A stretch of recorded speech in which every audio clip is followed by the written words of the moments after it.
Imagine waking up inside a cell, facing life in prison for a crime you didn't commit. That was the reality for a woman who spent 88 days locked behind bars. The charges were severe. Police believed she was orchestrating violent rape fantasy attacks on strangers, luring men to a suburban home through Craigslist personal ads. But none of it happened. The entire narrative was a complete fabrication. The supposed victims who reported these attacks, Ian Diaz and his wife Angela, were actually the architects of the plot. Ian Diaz used the specialized expertise of a federal threat investigator to bypass the justice system's standard safeguards. His position and training allowed him to turn the gears of justice against an innocent woman, effectively weaponizing the law from the inside. At the time, Ian Diaz was a deputy U.S. Marshal in Los Angeles. His assignment was investigating high-level threats made against federal judges and prosecutors. The catalyst for his criminal scheme was trivial.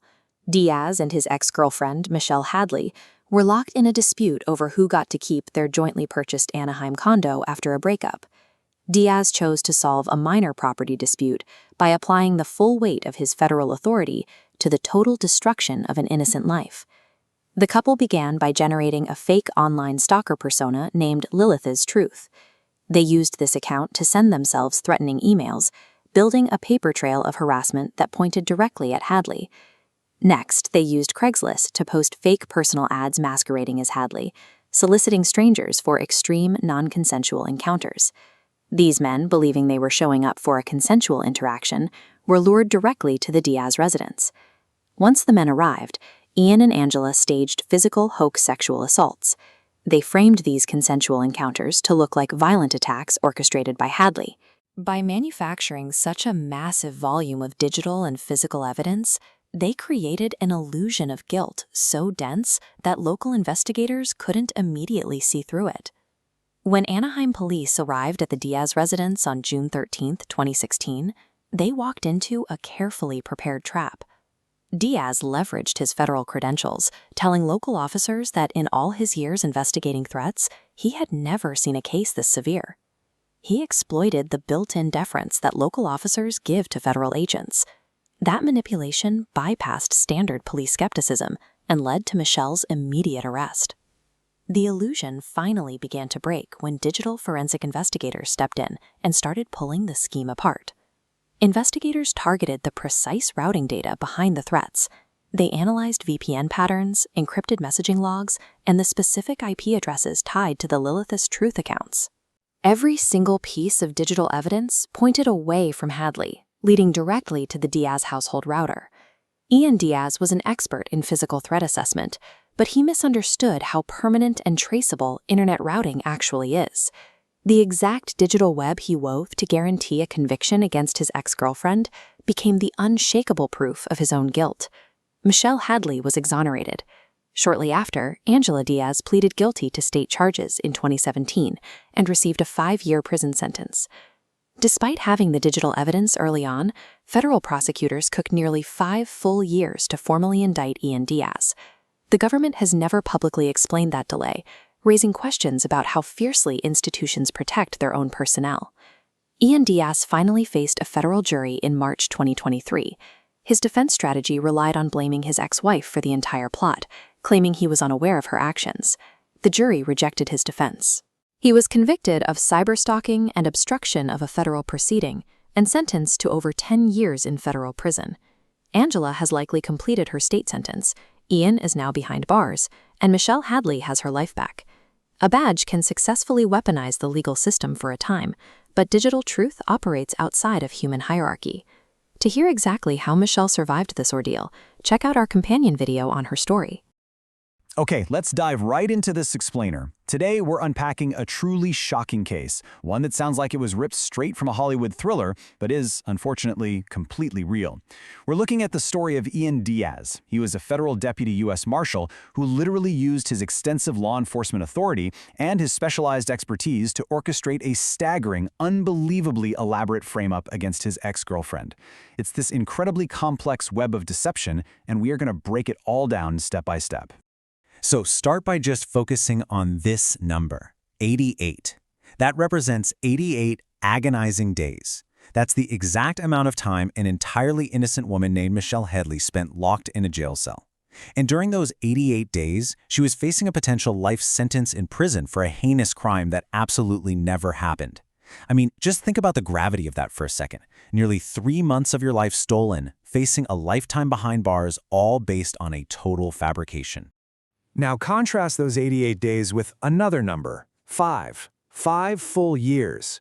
That is the agonizingly long time it took the government to finally, formally charge the actual perpetrator of this massive deception. Why on earth did it take half a decade to hold a sitting federal marshal accountable for framing an innocent civilian? Well, that's the central mystery we are going to unravel today. All right, moving to Section 1, the setup and motive. To understand how something this extreme actually happens, we have to look at the 3 people involved here. Ian Diaz, his new wife Angela Diaz, and Ian's ex-girlfriend Michelle Hadley. You know, every frame-up needs a catalyst, and the motive here was just incredibly petty. Back in 2015, Ian and Michelle purchased a condo together in Anaheim, California. But just 2 months later, the couple broke up and Michelle moved out. But this really bitter dispute over the ownership of the property lingered between them. By January 2016, Ian had moved on, he started dating Angela, and he actually married her within a month.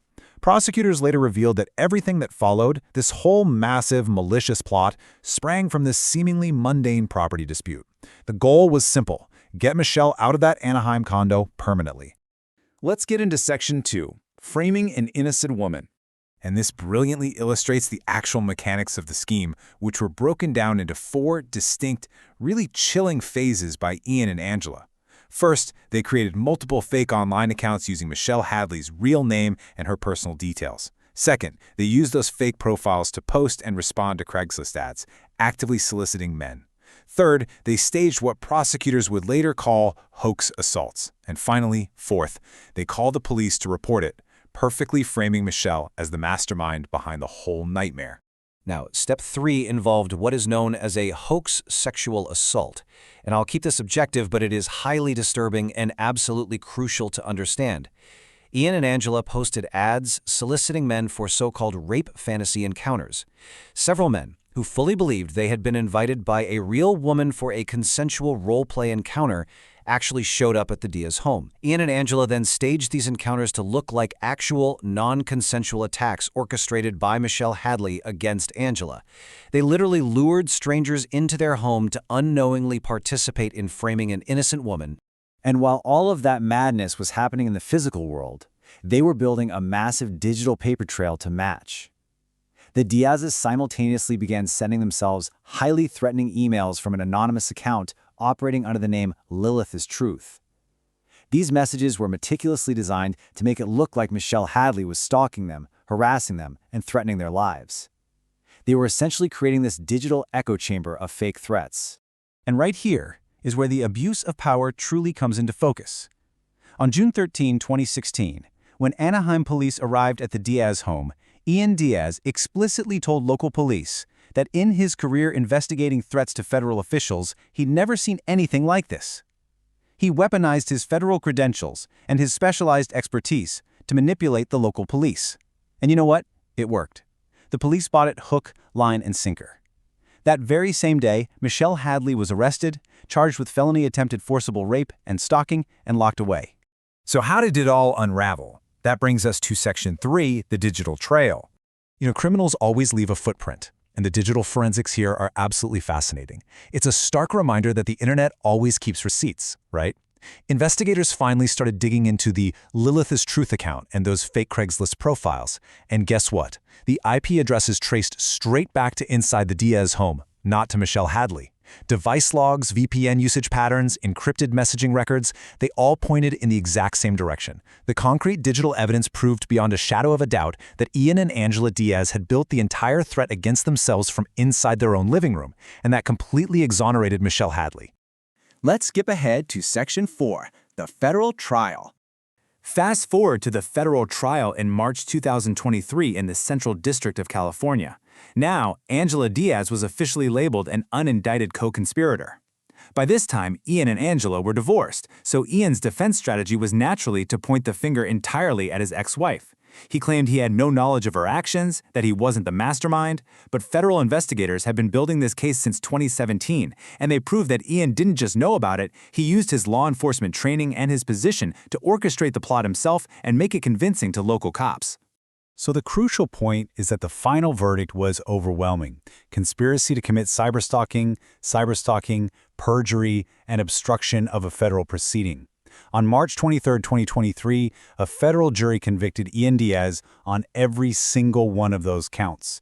And honestly, you literally cannot write this stuff. This guilty verdict came down on the exact same day that Marshal Hadley, the woman he tried to put in prison for life, gave birth to her first child. Which brings us to our final act, Section 5. Where are they now? The outcomes here present a really stark contrast. Ian Diaz was sentenced to 10 years and 1 month in federal prison, where he is currently serving this time.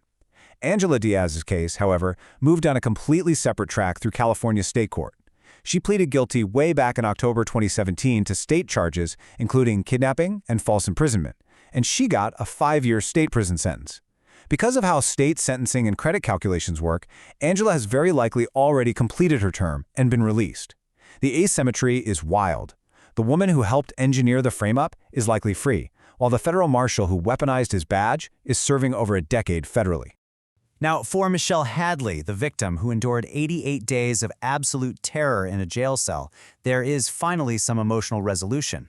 As she stated after Ian's conviction, the outcome brought peace to her family and restored some of the faith the ordeal had cost her in the justice system. It really is an incredible testament to resilience after being subjected to such an unconscionable abuse of power. But I want to leave you with a final lingering thought. Why did it take the government 5 full years to charge a sitting federal marshal? I mean, Marshal Hadley was exonerated in 2016.